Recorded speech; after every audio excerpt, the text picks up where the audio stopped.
Greetings and welcome. This is Rajiv Makni. The show is Sale Guru, and today I've got 4 big reviews. Count them, 4 big reviews on the show. Lots of great stuff on the news part of it also, but the reviews is what I'm so excited about. We'll start off with our big story, the review of the Vivo T2 5G. T1 was a big hit. T2 seems to be even bigger. AMOLED display, Snapdragon 695, 44-watt fast charger in the box, 64 megapixel camera, with optical image stabilization at this price point, 8 plus 8 GB RAM. So that's amazing. Let's move on to budget. The review of the Moto E13, budget smartphone by Motorola, 6.5-inch LCD display, so OK display, Type-C charging, which is better, 5000 mAh battery, the story is getting even better, 13 megapixel camera and a Unisoc T606, so kind of got down into the radar, but still, we'll tell you if it's actually a good phone at that price point. Then we'll review the OnePlus Nord Buds 2. 12.4mm drivers, nice solid sound, active noise cancellation, touch control, new design, everything's looking good, but how do they sound? And then our 4th review for this week is the iQOO Z7. 6.3-inch AMOLED display, MediaTek Dimensity 920 processor, 44-watt fast charging and the adapter in the box, 4500 mAh battery, 64 megapixel camera with optical image stabilization. I told you, today we are chock-a-block with reviews. Let's get started. Of course, we'll start off with news coming in from the world of mobiles. The Techno Phantom V Fold has been launched in India. The phone was unveiled at the Mobile World Congress 2023 event in Barcelona earlier this year. The smartphone is powered by MediaTek's flagship Dimensity 9000 Plus chipset. For optics, the first foldable device from Techno offers a 5-camera system that has 3 cameras on the back, a 50-megapixel main sensor, another 50-megapixel 2x zoom lens, and a 13-megapixel ultra-wide lens. The foldable phone also has 2 selfie cameras with a 32-megapixel sensor on the front panel and a 16-megapixel sensor inside.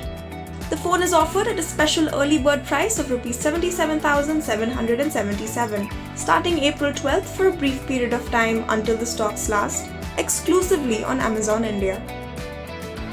ASUS ROG Phone 7 series has been launched in India. The series includes ASUS ROG Phone 7 and ASUS ROG Phone 7 Ultimate models. The ROG Phone 7 packs the game-winning power of the latest Snapdragon 8 Gen 2 mobile platform with ray tracing hardware acceleration into a futuristic design. The phones are packed with cooling technology to keep your phone cool even when you're maxing out the performance. The phones also feature customizable RGB lights, 165Hz refresh rate display, an intricate speaker system, and a lot more. The ASUS ROG Phone 7 is priced at Rs 74,999. On the other hand, the ASUS ROG Phone 7 Ultimate comes with a price tag of Rs 99,999. Both phones will be available for sale in May, and we're really excited to test them out. Our top review today is the Vivo T2 5G. Really nice phone. Follow up to the very successful T1 series. This one comes with a 6.3-inch FHD Plus AMOLED display. Very nice display. 90Hz refresh rate also, Snapdragon 695 processor, 64 megapixel optical image stabilization, and boy did we get great results from it. 2 megapixel camera setup is the second one, 8 GB plus 8 GB of RAM, 44-watt fast charging, 4500 mAh battery, and the price around 17,000 rupees. Here's our review. The mid-range segment is absolutely buzzing. In the past few months, it has become apparent that most companies are trying to establish their stronghold in this segment, with phones getting better and better with each passing launch. And now Vivo has decided to throw their hat into the ring. Constantly pumping out phones with great design, multimedia capabilities, and strong camera hardware and software, consumers have come to expect a lot out of Vivo. Vivo's last phone in this segment, the T1, did a decent job. Let's jump in and find out how significant of an upgrade the Vivo T2 is and can it pull its weight. Vivo has grown leaps and bounds when it comes to the design language that they have deployed in their smartphones in recent times, and the T2 does not lag behind. We received the Nitro Blaze color option, which at first sight looks blue, with diagonal lines running all across. But as you view it from different angles, the color changes to a bright orange hue, and we must say, this looks extremely cool. The back is a polycarbonate construction with a matte finish, which doesn't attract smudges. The camera module has been given a glossier finish to add a layer of texture. We also get to see two large lenses on the back, which is growing to become a norm in this segment. On the bottom of the phone, we have a Type-C port, speaker grill and 3.5mm headphone jack. The volume rocker and power button are on the right side, and the SIM tray and secondary mic can be seen on top. The front camera is housed in a water drop notch. The chin on this display unit though was a little too large for our liking. Barring the large chin, we really like the display on this phone. It's a 6.38-inch AMOLED display, which is really pleasing to look at. The colors are vivid, the blacks are nice and deep, and the viewing angles are pretty good too. The presence of the AMOLED display allows for an in-screen fingerprint scanner, which was quite fast during our time with the phone. The screen has a peak brightness of 1300 nits, which is just as high as you get in some premium smartphones. Visibility indoors or outdoors shouldn't be an issue at all. While the display unit is quite impressive, it would have been nice to have stereo speakers on this device that would have made it great for entertainment. The mono speakers do the job, but don't quite pack a punch. The phone is powered by a Snapdragon 695 chipset, which is a tried and tested processor, which we keep seeing in a lot of phones in this segment. The performance is flawless when it comes to daily usage. The apps load quite fast, and the 8GB of RAM coupled with 8GB of virtual RAM allows you to run 20 plus apps at once without facing any issues. The gaming performance of the phone is decent, and you should ideally be running your games on medium graphics for a smooth experience. We played Shadow Fighter on the phone and could see a few drop frames on high graphics, but overall there were no surprises and the phone performed as we expected it to. There have been major upgrades when it comes to the camera though. We get a 64 megapixel primary camera with OIS and a 2 megapixel sensor to go with it. The OIS on this camera works really well, and we had no problems getting clean and stable shots. And a lot of detail is retained even if you crop your images quite a bit. The OIS also helps with low light photography by delivering more light to the sensor. Vivo has extensively worked on the camera software, and you get a lot of filters, modes and options to choose from. The front camera is a 16 megapixel sensor that works well and provides a decent dynamic range. Under certain conditions, we did find the images slightly oversaturated, but overall, the camera is quite desirable. The Vivo T2 has reduced its battery capacity compared to the T1, sporting a 4500 mAh battery, but there has been a massive jump in charging speeds, as it comes with 44 watt fast charging as opposed to 18 watt charging on the last year's model. We get the Fun Touch OS 13 based on Android 13, and sadly, it's not free of bloatware, so you might want to spend some time uninstalling apps after you're done setting up the phone. What's nice about this phone is that it does exactly what it promises. Now we might be getting a little greedy, but it would have been nice to see Vivo pushing the benchmarks with this a little bit. With prices starting at 18,999, this phone is a good one to buy if you're looking for decent all-around performance. But if you have specific needs such as a good stereo speaker or maybe a performance-driven phone, then you might want to look around. Let's move on now to our review of the Moto E13 budget smartphone by Motorola. Now, the good things. 6.5-inch LCD display, okay, nothing great. Type-C charging, that's always welcome in a budget phone. 5000 mAh battery, now the story is getting better and better. 13 megapixel camera, we got very average results. Then 4GB of RAM, which is okay. Dolby Atmos audio, which wasn't too bad. Unisoc T606 processor, so the performance is not going to be good, which is why they had to use Android 13, the Go edition, but the price point under 7,000 rupees. Budget smartphones, though easily available, can be an extremely tough buy. There's plenty of brands that focus on this segment, keeping it highly competitive. But the biggest hiccup a buyer faces is reliability. The expectation from a budget smartphone, barring basic requirements, is reliability. Far too many times, cheap smartphones are prone to a short lifespan, which requires frequent repairs or a new phone altogether. To bring about a change to this, Motorola has launched the Moto E13.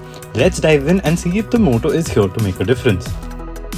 There's no doubt about the fact that the phone does look beautiful. The matte finish is quite nice and the reflective surface too looks quite cool. Moto has kept it simple with this phone.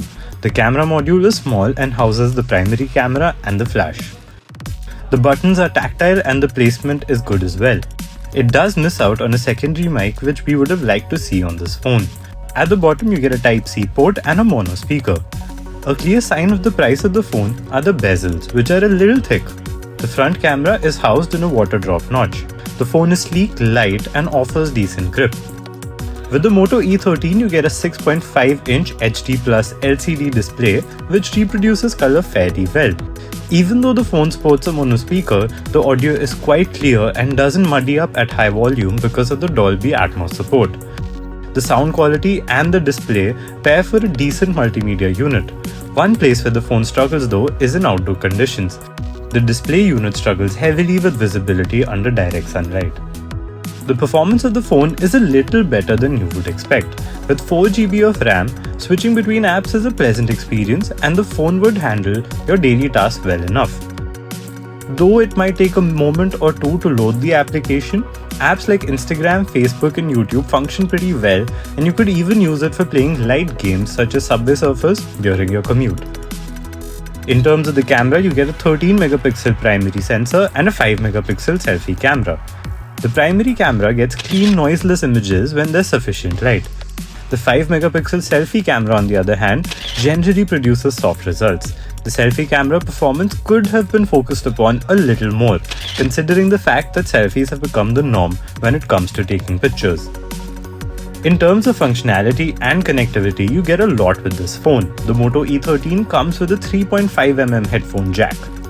You get dual SIM card slots and a micro SD card slot as well, which allows you to extend the storage to 1TB. The IP52 rating ensures that it offers a certain degree of resistance to water and dust. What's fantastic to see is the clean Android 13 Go edition that this phone runs. It makes the experience of using this phone quite smooth. The phone packs a massive 5000 mAh battery. Even though it's no new feat and 5000 mAh batteries are quite common, considering the price of the phone and the internals it houses, we wouldn't be surprised if the battery lasted you a very long time. The charging speed though isn't fantastic and you get a tiny 10-watt charger to go along with the phone. The Moto E13 is a very likable smartphone. It gives you a long battery life, good storage, decent performance, a clean operating system, and the reliability of a brand with a legacy like Motorola. With prices starting at 6,999, if you're looking for a phone that you can bank on for under 7,000, Moto E13 is a great choice.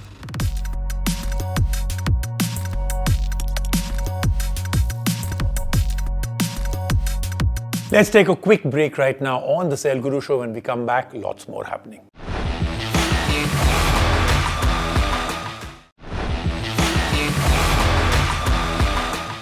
Let's move on now to the OnePlus Nord Buds 2. Budget buds by OnePlus with a new design. Nice big 12.4mm drivers, good sound, rich sound. Active noise cancellation at this price point with base wave technology, touch control, much longer battery life than before, priced at $3,999. The TWS earbuds market is flooded with options, especially in the budget segment. With so many options to choose from, how do you make the right decision? Enter the OnePlus Nord Buds 2. OnePlus has made a push to make quality tech affordable in recent years, and the OnePlus Nord Buds 2 represent this philosophy. Let's see how these buds fare in a segment that has no dearth of options. OnePlus has made a few changes to the design of the buds. Starting from the case, the boxy edges of the previous model have been replaced with rounded edges, giving the case a pill-shaped finish. The case is made of plastic but is decently sturdy. The back of the case features the Type-C charging port and the pairing button. We tried the Thunder Grey variant, which was quite a nice color, barring the white specks that have been added that almost look like dirt that's not supposed to be there. The magnets in the case are quite strong and hold the buds well in place. The buds themselves have a flattened stem design, quite similar to the previous model. The fit is quite snug and wouldn't give up on you even with a lot of movement. So you can confidently work out wearing these. The IP55 rating makes them water and sweat resistant, so you don't have to worry about spoiling them too easily. The buds feature touch controls which register quite well thanks to the flat surface. You can play or pause the music and change tracks with ease, though there is no volume control through the touch controls, which would have been an icing on the cake. The OnePlus Nordbots 2 run through the Hey Melody app, which is available for download on Android and iOS. The app provides you with information on your battery levels, noise cancellation mode, and equalizer. You even get the option to turn on the low latency mode, which works really well for gaming and video playback, cutting the latency down to 47 ms. You can even customize the touch controls for the buds through the app. Battery life has been significantly upgraded and you can get 7 hours of listening time without ANC and 5 hours with ANC on. Coming to the sound quality, we get 12.4mm drivers, which are the same as the Nordbuds one. There's no high-res codec support available, which isn't much of a surprise. The default EQ has been tuned to emphasize the bass quite a bit, which can cause clarity issues, sometimes due to the bass overpowering the vocals. But this happens rarely, and worse instances of this can be heard in competing buds. Apart from this issue, the audio is surprisingly refined and clean. The equalizer on the Hey Melody app helps you adjust the bass and the treble as you like it, which should help you get rid of this problem.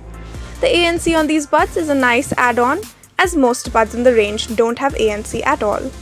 The performance of the ANC is decent and cuts out about 25 dB of environmental sound. The transparency mode can be avoided as it sounds quite artificial and ruins the experience of the buds.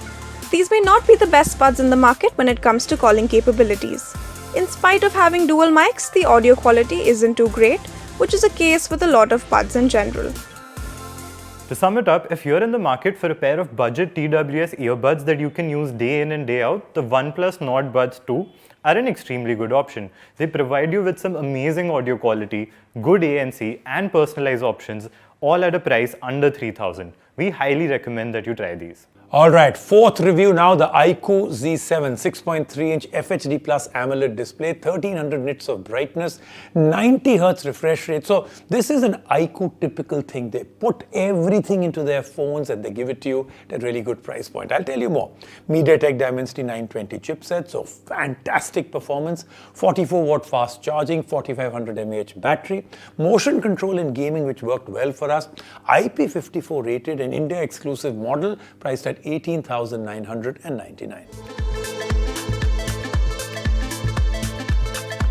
iQOO launched the Z6 last year, which offered solid specs at an under 15,000 price point. In fact, it was so good that even if you were to buy it today, it would still make for a great deal. With big shoes to fill, iQOO launched the Z7. Though the price has been bumped up a bit, iQOO has introduced upgrades that just might justify the price. So is the Z7 any good? Let's have a look. iQOO has done a great job on the design with this phone. The rear panel is a stunner. Even though it is a polycarbonate construction, it has been given a brushed metal finish to it, which has a shimmering effect. The camera is a 2-sensor setup that has been neatly packed behind a glass with the flash placed on the side. The phone definitely looks more premium than other phones in this segment. The back panel is flat and so are the sides. The rounded edges given to it make it comfortable to hold as well. The phone has been kept slim at 7.8 mm of thickness. The Z7 provides you with a 3.5 mm headphone jack and a hybrid SD card slot, allowing you to replace a second SIM card with a micro SD card. It's also dust and water resistant, bagging an IP54 rating for itself. The display is a 6.38-inch FHD Plus AMOLED display protected by the Scott Sensation glass. The display is a little smaller than other phones in this segment, but if you prefer compact phones, you wouldn't mind that all too much. What we do mind though is the teardrop notch and the chin that is just a little too thick. With 1300 nits of peak brightness, you can easily use the phone even under direct sunlight without it being too much of a hassle. The AMOLED panel does a great job at producing vibrant colors and rich blacks. The HDR10 Plus support for YouTube and Netflix is a cherry on top. The in-display fingerprint scanner is fast as well. The flaw in this entire setup is the mono speaker. It's not just the lack of a stereo speaker, but also the fact that the audio gets muddy at high volumes that accentuates the issue. Coming to the highlight of the phone, the MediaTek Dimensity 920 chipset. It is great to see iQOO employ such a good processor in this phone. With AnTuTu scores upward of 4,70,000, There is no doubting the performance of this chipset. We tried playing NFS and New State on the phone and faced no issues with heating or throttling. We tested the 8GB RAM variant of the phone, which managed to handle tasks well. You also have 8GB of virtual RAM that you can turn on if you find it necessary. iQOO has made a conscious choice to make the performance of the phone its selling point, especially aimed towards gamers. You get 6 motion controls that you can customize to your liking, and you also get support for gyroscope controls. The camera setup is a 64-megapixel sensor with OIS and a 2-megapixel sensor. The primary camera does a great job at taking pictures. The images are sharp, noiseless, and the colors too tend to look natural. The HDR correction too works quite well. The 16-megapixel selfie camera, on the other hand, struggles a little bit when the lighting isn't even, and the portrait mode could have better edge detection as well. The highlight in the camera unit would have to be the phone's ability to shoot 4K 30fps thanks to the Dimensity 920. The phone allows you to use OIS even at the highest resolution of video recording, which is great.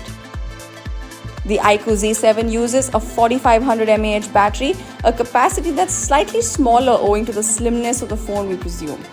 The 4500 mAh battery is supported by 44-watt fast charging, which would charge your phone from 0 to 100% in about an hour or so. The phone ships with FunTouch OS 13 based on Android 13, though the OS isn't free of bloatware that you could uninstall after setting up. On the bright side, you get 2 years of software updates and 3 years of security updates, which isn't bad at all for a phone in this segment. We believe iQOO has done a great job with this phone. Now there are some trade-offs involved, be it the thick chin, the water drop notch, the mono speaker, or the 90Hz refresh rate. But where iQOO has not slacked is the performance of this phone and in providing it with a good camera setup as well as great design. With prices starting at $18,999, the iQOO Z7 is sure to be a good buy if you're looking for a performance-oriented phone in this budget. That then was the Sale Guru Show today. 4 big products, 4 big reviews. So tell us, do you want me to do more reviews like this, or do you like that overall thing where there's also gaming, there are also accessories and other stories that we put in? Do let us know, and I'll see you next week right here on the Sale Guru Show.